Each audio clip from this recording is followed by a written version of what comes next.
Assalamualaikum warahmatullahi wabarakatuh. Perkenalkan kami dari kelompok 16 yang beranggotakan saya sendiri Ismawati dengan NIM 07, Naisila Najwa Putri dengan NIM 09, serta Mutia Ahmad Suraya dengan NIM 71. Pada kesempatan ini kami akan mempresentasikan hasil survei kelompok kami yang berjudul Membaca atau Menggulir Layar, Potret Kebiasaan Literasi Digital Mahasiswa. Di era digital saat ini, informasi dapat diperoleh dengan sangat mudah melalui berbagai platform digital. Namun, kemudahan tersebut menimbulkan banyak pertanyaan yang menarik. Apakah mahasiswa masih memiliki kebiasaan membaca atau lebih sering menggulir layar atau scrolling? Melalui survei yang melibatkan 54 mahasiswa, kami mencoba menggambarkan kebiasaan literasi digital mahasiswa berdasarkan media yang digunakan, waktu mengakses informasi, topik yang diminati, lalu media yang digunakan, serta alasan mereka memilih membaca dibandingkan hanya menggulir layar. Selanjutnya di sini ada poster yang telah kelompok kami buat atas survei yang telah dilakukan.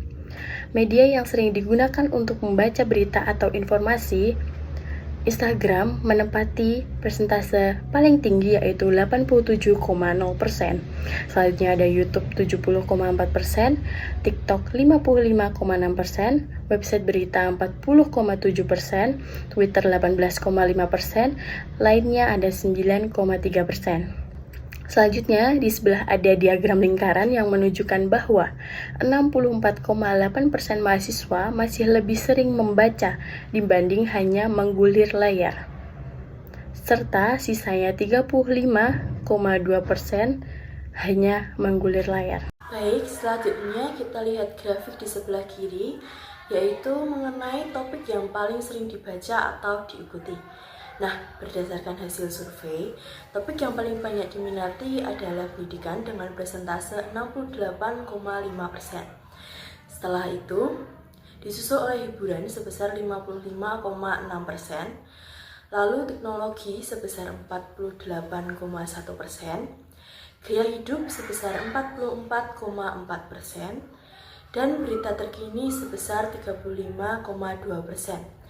Sementara itu, kategori lainnya hanya memperoleh 3,7%. Nah, hal ini menunjukkan bahwa mayoritas responden lebih tertarik pada informasi yang berkaitan dengan pendidikan. Selanjutnya, pada bagian sekilas hasil utama, dapat dilihat beberapa temuan penting. Pertama, mahasiswa ternyata lebih sering membaca atau mencari informasi dibandingkan hanya sekedar menghabiskan waktu untuk menggulir media sosial. Kedua, waktu yang paling sering digunakan untuk membaca atau mengakses informasi adalah pada malam hari.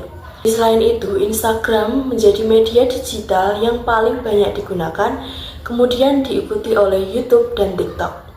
Topik yang paling diminati tetap didominasi oleh pendidikan, hiburan, dan teknologi. Lalu, pada grafik setelahnya, yaitu ditampilkan dampak yang dirasakan setelah terlalu lama menggulir layar. Sebanyak 29,6% responden mengaku merasa lelah dan mata menjadi pegal. Selanjutnya, 27,8% merasa waktunya terbuang sia-sia. Kemudian 24,1% mengalami kesulitan fokus dan cepat bosan. Sementara itu 11,1% menyatakan tidak merasakan dampak apapun dan 7,4% justru merasa terhibur. Baik, yang selanjutnya, waktu yang paling sering digunakan rata-rata mahasiswa untuk membaca atau mengakses informasi berdasarkan grafik, mayoritas responden lebih sering membaca atau mengakses informasi pada malam hari, yaitu sebanyak 30 responden dengan persentase 55,6%. Selanjutnya pada sore hari, sebanyak 14 responden dengan persentase 25,9%.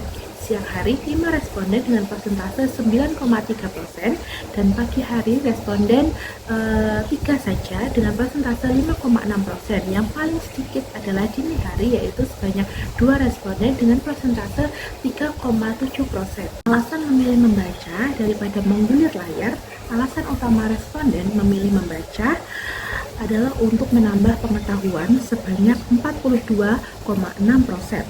Selain itu, 27,8% responden memilih membaca karena lebih fokus dan mudah memahami isi. Selanjutnya, 27,8% karena bermanfaat positif lainnya, 11,1% untuk mengisi waktu luang saja dengan kegiatan yang bermanfaat, dan yang terakhir 5,5% memiliki alasan lain. Kesimpulannya adalah dari hasil survei dapat disimpulkan bahwa mahasiswa masih memiliki minat baca yang cukup baik. Namun, media sosial masih menjadi sumber utama dalam mencari informasi. Oleh karena itu, literasi digital dan pengelolaan waktu masih perlu diperhatikan kembali. Sekian presentasi dari kelompok 16A, kurang lebihnya kami mohon maaf. Wassalamualaikum warahmatullahi wabarakatuh.